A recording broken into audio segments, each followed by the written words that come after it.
एक प्रश्न और है कृष्ण कुमार का। कृष्ण वेदांत आपसे प्रश्न पूछें, हालांकि पूछने को मेरे पास कुछ भी नहीं है। फिर भी एक प्रश्न मैं ओशो से पूछना चाहता था। प्रश्न ये है कि आखिर इस जगत में जीव ही जीव को क्यों खाता है? एक जीव जब दूसरे जीव को चबा चबा कर खाता है तो उसे कितनी पीड़ा होती होगी। भोजन का यह प्राकृतिक तरीका, इसका क्या मतलब? मांसाहार क्यों? कृष्ण कुमार। भाई, ये पीड़ा तो आपको ही नहीं होती, मैं भी देखता हूँ। आजकल तो ये सब उपलब्ध है यूट्यूब वगैरह पे, तो बड़ो साफ साफ देखने को मिल जाता है। कभी फिल्म तो मुझसे देखी नहीं जाती, मैं तो अवॉइड कर जाता हूँ। लेकिन मैं इसका प्रश्न का जवाब कैसे दूंगा? पीड़ा किसको होती है और भोजन किसका है? ये प्रकृति के नियम हैं। इसलिए हम किसी को दोष नहीं दे सकते। मैं कहाँ था 100 साल पहले, मुझे खुद पता नहीं है। आप कहाँ थे 80 साल पहले? आप 65 के हैं, आप क्यों आ गए? आप शाकाहारी घर में पैदा हुए इसलिए आप ऐसा विचार करते हैं। जो मांसाहार के घर में पैदा हुआ उसके लिए तो सवाल ही नहीं उठता। मैं तो ऐसे देश में हूँ जहाँ अधिक से अधिक लोग मांसाहारी हैं। अब शाकाहारी का क्रेज चल रहा है, लेकिन फिर भी वो पुरानी आदत है। ओशो के सारे सन्यासी भी शाकाहारी नहीं हैं।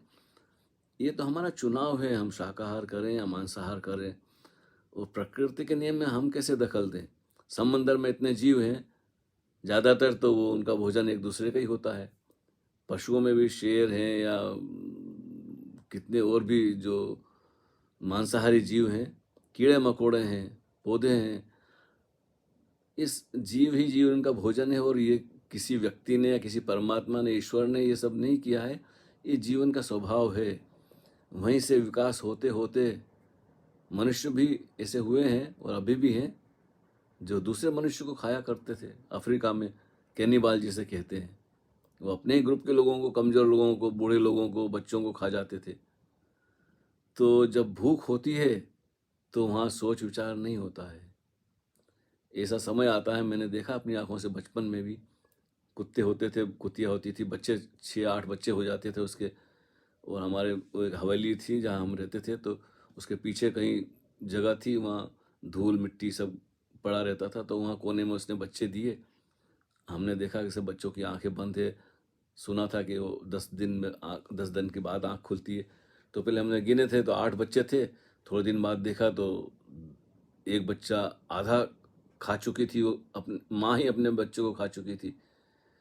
अब पशु करे तो क्या करे? वो मांसाहार है, वो कहीं भोजन मिलता नहीं होगा, दूसरे बच्चों को दूध पिलाना है।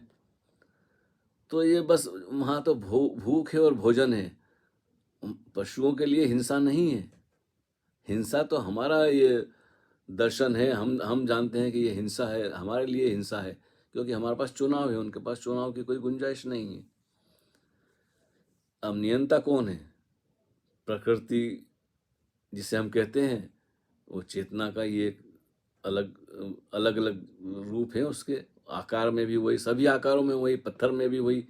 पत्थर में सुषुप्त है चेतना, सोई है एकदम से गहन अंधकार में, कहा चाहिए कि जहाँ उसे अपना बोध नहीं है।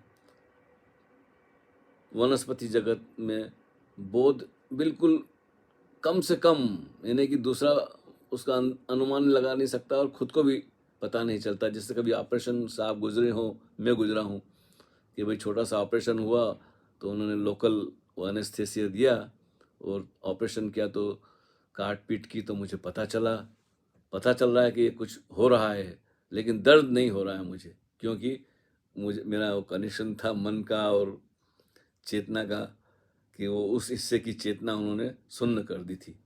हम डेंटिस्ट के पास जाते हैं, अक्सर यही होता है कि भाई इंजेक्शन दे देते हैं तो दांत भी निकाल देते हैं और सब कुछ कर देते हैं, तो दर्द नहीं होता है। बाद में दर्द का पता चलता है तो पेन किलर लेते हैं। तो ये प्रकृति का नियम है। इसमें जितना भी सोचेंगे, मुझे नहीं लगता। मैंने महावीर को सुना है, फिर कृष्ण को भी सुना है। कृष्ण का कहना कुछ और है हिंसा और अहिंसा के बारे में। तो ये इतनी लंबी चर्चा तो मैं करने से रहा, क्योंकि इस चक्कर में पड़ोगे तो अपनी साधना कब करोगे? अभी समय कम है और अपने पास लौट आओ।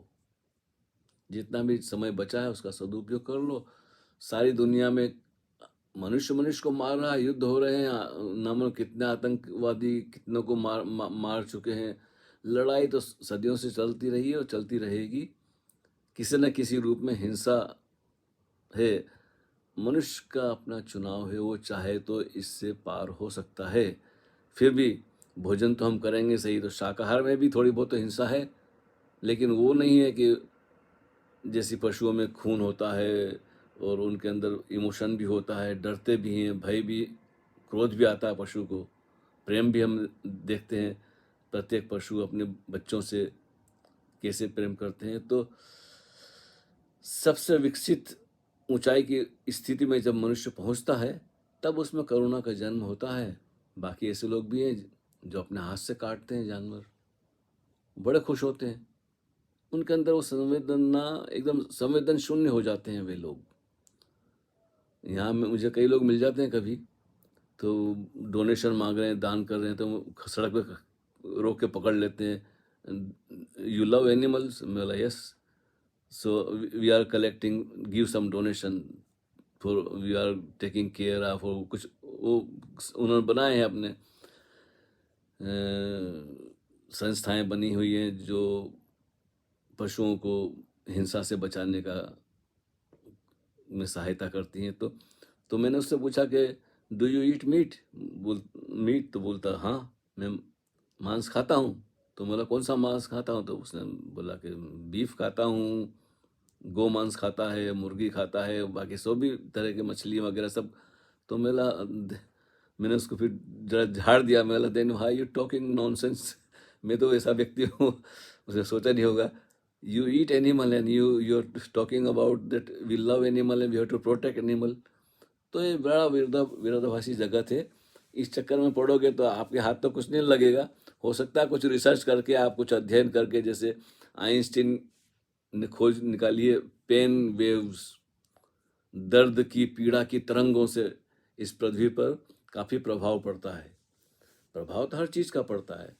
कोई आपसे गुड मॉर्निंग मुस्कुराकर देख ले आपको, तो आपके अंदर थोड़ी देर के लिए, 2 मिनट के लिए तो बदलाहट आई जाती है, एकदम कुछ खिलावट सी आ जाती है, बड़ा अच्छा लगता है। अभी मुझे अजनबी को भी देखो कितने प्रेम से किसी ने कुछ, तो घृणा हो, प्रेम हो, क्रोध हो, ईर्ष्या हो, इनका असर तो हमारे शरीर पर, मन पर, भाव जगत पर पड़ता ही है।